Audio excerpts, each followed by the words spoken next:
സാധാരണഗതിയിൽ നമ്മളാരും രുചിച്ചു നോക്കാത്ത മാംസങ്ങളിൽ ഉൾപ്പെടുന്നതാണ് ആനയുടെ മാംസവും മനുഷ്യ മാംസവും. ഇതിൻ്റെ രണ്ടിൻ്റെയും രുചി എന്താണ് എന്നതിനെക്കുറിച്ചൊക്കെ അറിയാൻ സാധാരണക്കാർക്ക് അതിയായ താല്പര്യവും ഉണ്ടായിരിക്കും. പഠനങ്ങളൊക്കെ പറയുന്നത് മനുഷ്യ മാംസത്തിന് ബീഫ്, പോർക്ക് അല്ലെങ്കിൽ ചിക്കന് ഇതിനോടൊക്കെ സാമ്യമുള്ള നല്ല ഒരു രുചിയുള്ള ഭക്ഷ്യപദാർത്ഥമായിട്ട് തന്നെയാണ്.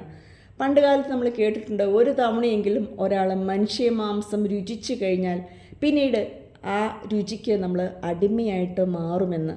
അതുപോലെ തന്നെ ചില പത്രങ്ങളിലൊക്കെ ക്രൈം ന്യൂസുകളിലൊക്കെ വന്നിട്ടുള്ള ഒരു വാർത്തയാണ്, ബാംഗ്ലൂർ ചില ഹോട്ടലുകളിൽ ഒരുപാട് വർഷങ്ങൾക്ക് മുന്നേ ഇങ്ങനെ മനുഷ്യമാംസം കുക്ക് ചെയ്ത് കൊടുത്തിട്ടുണ്ട് എന്നും അത് കഴിക്കുവാനായിട്ട്, അതായത് മനുഷ്യമാംസമല്ല, മറ്റ് ഏതോ സ്പെഷ്യൽ ഡിഷാണ് എന്ന തരത്തിൽ കുടിക്കുകയും ഇത് കഴിക്കുവാനായിട്ട് നിരന്തരം ആളുകൾ ആ കടയിൽ പോവുകയും ചെയ്തു. അവസാനം ആരൊക്കെയോ ആ പ്രദേശങ്ങളിൽ നിന്ന് ആളുകളെ കാണാതാകുന്നു എന്ന തരത്തിലുള്ള സംശയങ്ങൾ ഉയർത്തുകയും അതിനെ തുടർന്ന് പോലീസുകാർ റെയ്ഡ് നടത്തുകയും ചെയ്യുമ്പോഴാണ് ആ കടയിൽ വിറ്റുകൊണ്ടിരുന്നത് മനുഷ്യമാംസമായിരുന്നു. ചെറിയ കുട്ടികളെയൊക്കെ കൊന്നിട്ട് വളരെ രുചികരമായ രീതിയിൽ അവരെ കുക്ക് ചെയ്ത് കൊടുക്കുമായിരുന്നു എന്നുള്ളത്.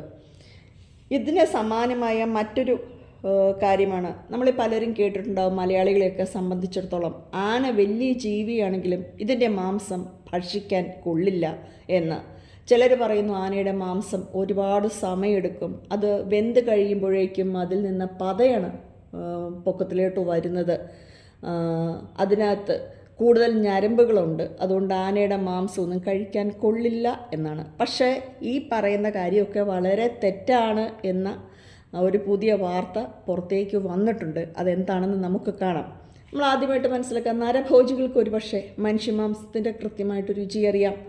അവർ ഗോത്രവിഭാഗത്തിലും നമ്മളെപ്പോലുള്ളവരൊക്കെ മുന്നിലോട്ട് ചെന്ന് കഴിഞ്ഞാൽ നമ്മളെ കൂടെ അല്ലെങ്കിൽ അവർ ഭക്ഷണമാക്കും. അതുകൊണ്ട് നരഭോജികളോട് നമുക്ക് ഫീഡ്ബാക്ക് എടുക്കാൻ പറ്റില്ല.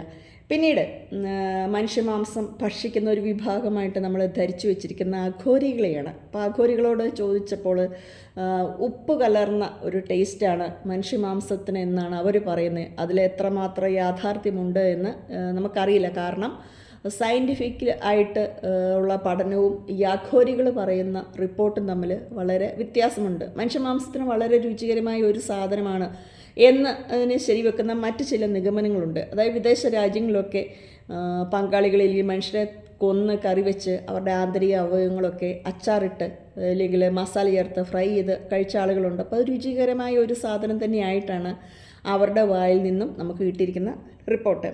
എന്നാൽ നമ്മൾ ഇന്ന് ഈ വിഷയം പറയാനായിട്ട് പോകുന്നൊരു കാര്യം, ആനകളെ കൊന്ന് ഭക്ഷണമാക്കാൻ ഒരു തീരുമാനം സിംബാബ്വെ കൈക്കൊണ്ടിട്ടുണ്ട്. അതായത് ദക്ഷിണാഫ്രിക്കൻ രാജ്യമായ സിംബാബ്വേയിൽ ആനകളുടെ എണ്ണം വളരെ ഏറെ വർദ്ധിച്ചിട്ടുണ്ട്.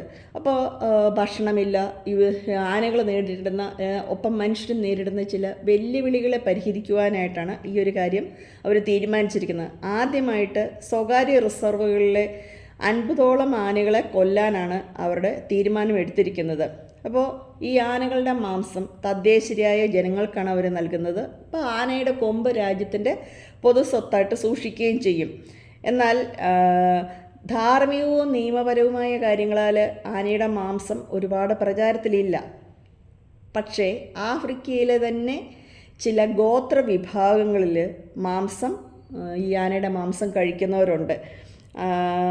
കാരണം എന്താണ് എന്ന് ചോദിച്ചു കഴിഞ്ഞാൽ അവർ പ്രത്യേക തരത്തിലുള്ള ചില മസാലക്കൂട്ടുകൾ ഇട്ടുകൊണ്ടാണ് ആനയുടെ മാംസം കുക്ക് ചെയ്യുന്നത്.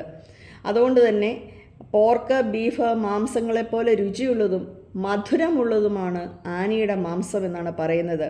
അപ്പോൾ കൂടുതൽ വേവ് ആവശ്യമുള്ള ആനയുടെ മാംസം തയ്യാറാക്കുന്നതിന് ഇവരുടെക്കിടയിൽ പ്രത്യേക പാചക രീതികളുണ്ടെന്നാണ് chefs resorts and the thrills പറയുന്നത്. ആനയുടെ മാംസത്തിൻ്റെ മറ്റൊരു പ്രത്യേകത എന്ന് പറയുന്നത് അതിൽ കൊളസ്ട്രോള് വളരെ കുറഞ്ഞ അളവിലാണ്, എന്നാൽ പ്രോട്ടീൻ വളരെ കൂടുതലുമാണ്. ഇരുമ്പ്, വൈറ്റമിൻ ബി എന്നിവയും സമൃദ്ധമാണ്. പുല്ലും പഴങ്ങളും തൊലികളും ഒക്കെ കൂടുതലായിട്ട് ആന കഴിക്കുന്നതുകൊണ്ടാണ് ആനയുടെ മാംസത്തിന് ഇത്രയേറെ പോഷക ഗുണങ്ങളെന്നാണ് ഈ ഡിലൈറ്റ്സ് അവകാശപ്പെടുന്നത്. അപ്പോൾ എന്തായാലും ആനയുടെ മാംസം അല്ലെങ്കിൽ മനുഷ്യ മാംസം ഇതൊക്കെ വളരെ ഹെൽത്തി ആയിട്ടുള്ള ചില സാധനമാണ് പക്ഷേ ചില പ്രത്യേക കാരണങ്ങളാൽ നമ്മളൊന്നും അതിനെ ഭക്ഷ്യയോഗ്യമായിട്ട് അല്ലെങ്കിൽ ഭക്ഷിക്കുന്നില്ല എന്നേ ഉള്ളൂ എന്നാണ് നമ്മൾ കൃത്യമായിട്ട് മനസ്സിലാക്കേണ്ടത്. അപ്പോൾ എന്തായാലും ഈ ആനയെ കൊന്ന് മാംസം തദ്ദേശീയർക്ക് വിൽക്കാനുള്ള തീരുമാനത്തിനെതിരെ മൃഗസ്നേഹികളും വന്യജീവി സംരക്ഷകരും പ്രകൃതി സ്നേഹികളുമായിട്ടുള്ള ആളുകളൊക്കെ രംഗത്ത് വന്നിട്ടുമുണ്ട്. അതുപോലെ നമ്മളിൽ പലരുടെ ഒരു ധാരണ എന്ന് പറയുന്നത് ആനയുടെ നിറം കറുപ്പാണ് എന്നാണ്. എന്നാൽ അതിൽ നിന്നും വ്യത്യസ്തമായിട്ട് വെളുത്ത നിറത്തിലുള്ള ആനകളെയും പിങ്ക് നിറത്തിലുള്ള ആനകളെയും ശാസ്ത്രലോകം കണ്ടെത്തിയിട്ടുണ്ട്. ഇത് കെട്ടുകഥയൊന്നുമല്ല.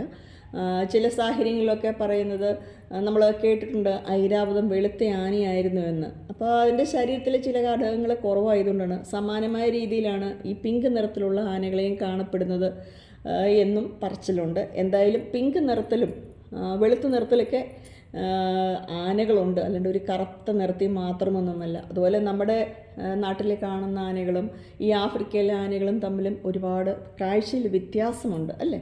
അപ്പോൾ എന്തായാലും ഈ ഒരു വിഷയത്തിൽ ആനകളുടെ നിറം ഇങ്ങനെയും കൂടെ ഉണ്ട് എന്നുകൂടെ മനസ്സിലാക്കുവാനായിട്ട് ഉപകരിക്കട്ടെ എന്ന് നമുക്ക് പ്രതീക്ഷിക്കാം.